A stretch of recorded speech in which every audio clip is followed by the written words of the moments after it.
Ew.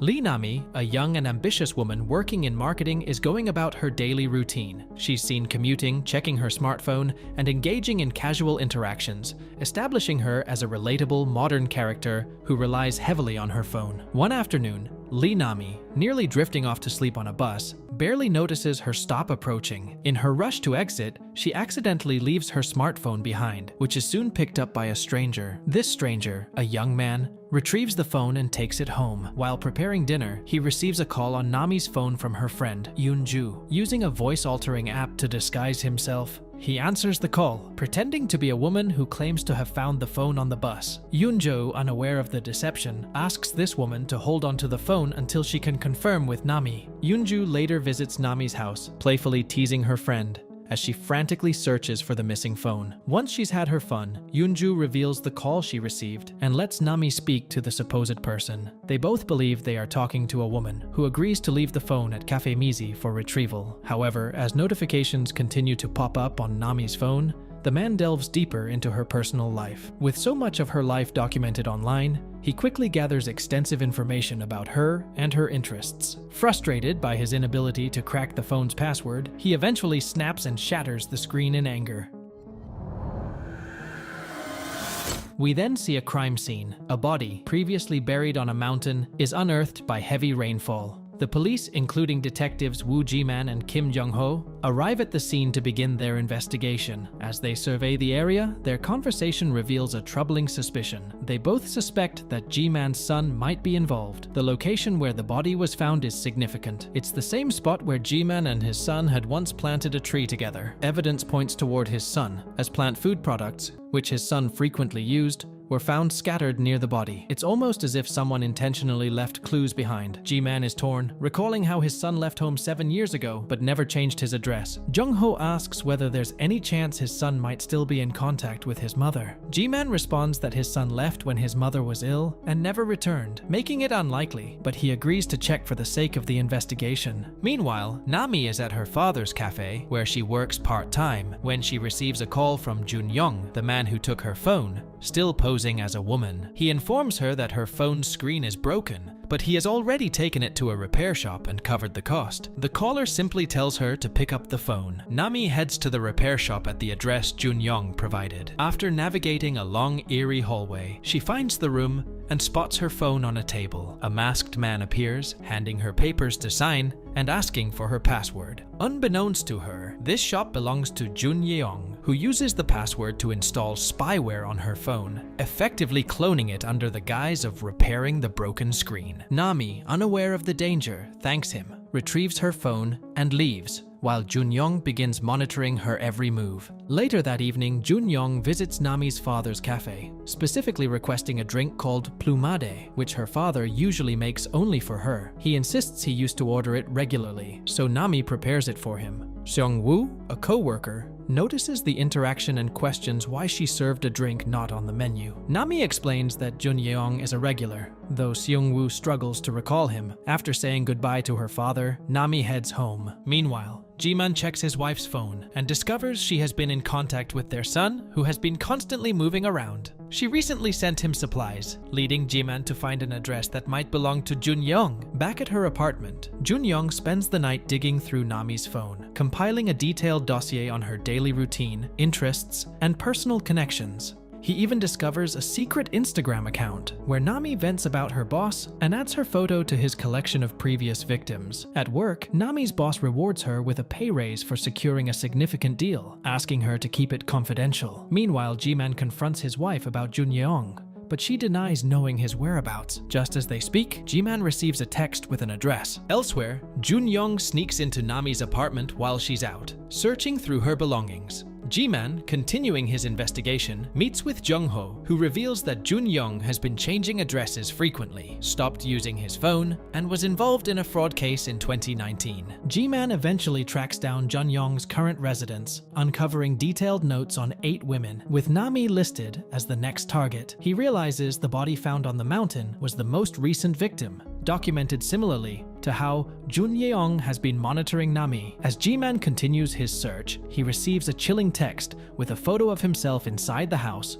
prompting him to flee. Jun-yeong heads to Seung-woo's cafe, presenting himself as a digital security agent with a new ID. He orders plumade again, further raising Seung-woo's suspicions. Jun-yeong, aware that Nami has some CDs she wants to sell, contacts her under the pretense of buying them and also offers her tickets to a match. He gives her his card in case there are any issues with the tickets. Later, as Seung-woo drives Nami home, he warns her to be cautious around Jun-yeong, expressing his unease and calling him a weirdo. He mentions that despite Jun-yeong claiming to be a regular, he has never seen him before and remembers all of his usual customers. However, Nami dismisses his concerns. Unbeknownst to them, Jun-yeong is listening in on their entire conversation. Seung-woo received a text from Nami apologizing for their earlier conversation. She then sent him a link, explaining that it was a phone tracking program in case she lost her phone again, urging him to install it. Seung-woo complied. G-Man, continuing his investigation, visited the mother of Jun-yeong's last known victim. From their conversation, he learned that Jun-yeong's method of targeting women followed a disturbing pattern. First, he would damage their phone, then gain access to their password, clone the device, and gradually infiltrate their lives. After eliminating his victim, he would take over their home. Jun-yeong then sent a deceptive text to Seung-woo, claiming he had a package for him. When Seung-woo stepped outside, Jun-yeong ambushed him,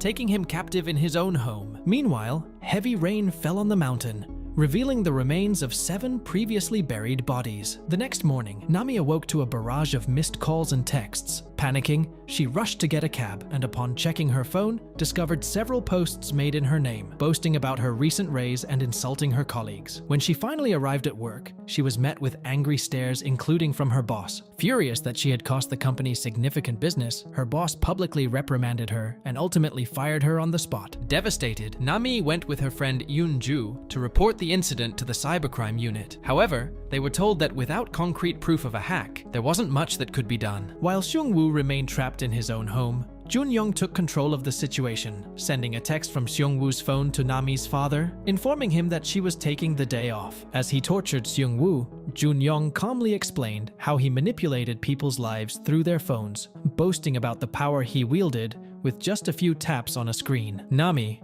desperate and suspicious, remembered that the man she met at the cafe worked in a security firm, so she reached out to him. They arranged to meet at a cafe, where she and Yoon-ju explained the situation. Jun-yeong told them that spyware had indeed been installed on her phone and assured her that he had reset it, making it safe to use again. Just as he was about to leave, he asked to speak with Nami privately outside. There, he began probing her about her living situation, subtly trying to convince her that her best friend might be the one behind the spyware, sowing seeds of doubt and distrust in her mind. Later, Nami confronts Yoon-ju, accusing her of being behind the cyber attacks. Hurt and angry, Yoon-ju lashes out, sarcastically admitting to everything. This misunderstanding escalates into a heated argument, ending with Yoon-ju storming off. Meanwhile, Jung-ho and Ji-man are determined to capture Jun-yeong, as the discovery of multiple bodies has intensified the urgency of the case. They managed to trace his location to a shop, but Jun-yeong, always a step ahead, has already erased all traces of evidence by the time they arrive. In a fit of frustration, Nami hurls her phone against the wall, shattering it. As she collects herself, she recalls that all her troubles began after visiting the repair center. Nami visits the repair shop and unexpectedly meets Ji-man, who shares what he knows about Jun-yeong, though he omits that Jun-yeong is a serial killer. Realizing her phone is still compromised,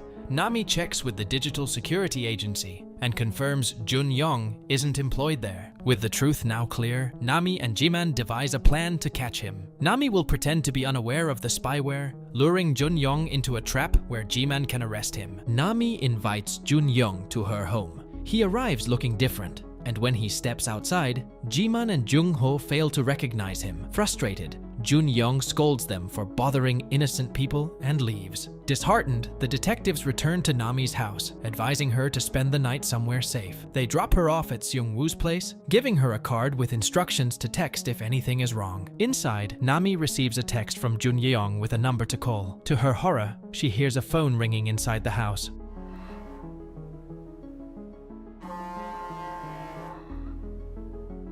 Panicking, she hides in a closet and tries to call Jung-ho, but her phone starts taking photos of her. Emerging from the closet, she finds Jun-yeong playing a recording of Seung-woo warning her. He then reveals Seung-woo bound and gagged, before leading her to the bathroom, where her father is in the bathtub, with Junyoung holding a knife to his throat. Junyoung forces Nami to tie herself up, threatening to drown her father if she refuses. Helpless, she complies as he begins filling the tub with water. He taunts her, demanding that she kill her father, then tapes her mouth shut and forces her into the tub. Finally, Jun Yeong takes a photo of her, as he has done with all his victims. However, as Jun Yeong examines the visitor's card Nami had written on, he realizes the trick. Nami had anticipated that her phone might be hacked and had deliberately avoided sending a text. Distracted, Jun Yeong fails to notice Jung Ho sneaking into the room. A struggle ensues. Ji-man intervenes, grabbing Jun Yeong and pointing a gun at him. Jun Yeong begins pleading, calling Ji-man father, and starts to cry, insisting that he is Jun Yeong. Confused and overwhelmed, Ji-man demands to know where the real Jun Yeong is. The truth comes crashing down when Jun Yeong reveals that he is indeed the killer, having assumed the identity of Ji-man's son after murdering him. He had been the first victim, killed 7 years ago when he left home. The killer had meticulously documented every detail of the real Jun Yeong's life and used this information to frame him as a murderer. Ji-man is devastated as he looks at the killer's phone, seeing the last photo of his real son before he was murdered. The killer taunts Ji-man, revealing that he has been impersonating Jun Yeong, even communicating with Ji-man's wife as if he were her son. Overcome with grief and rage, Ji-man is unable to pull the trigger, but Nami, having retrieved Jung Ho's gun, steps in and shoots the killer, ending the nightmare. The police quickly take control of the scene, confiscating all evidence and uncovering the killer's method of using the internet to stalk and trap his victims. Nami, having endured severe trauma, is taken to the hospital. Eventually, Nami returns to her life, reconnecting with her father and making amends with Unju, as they all attempt to move forward from the horrors they've experienced.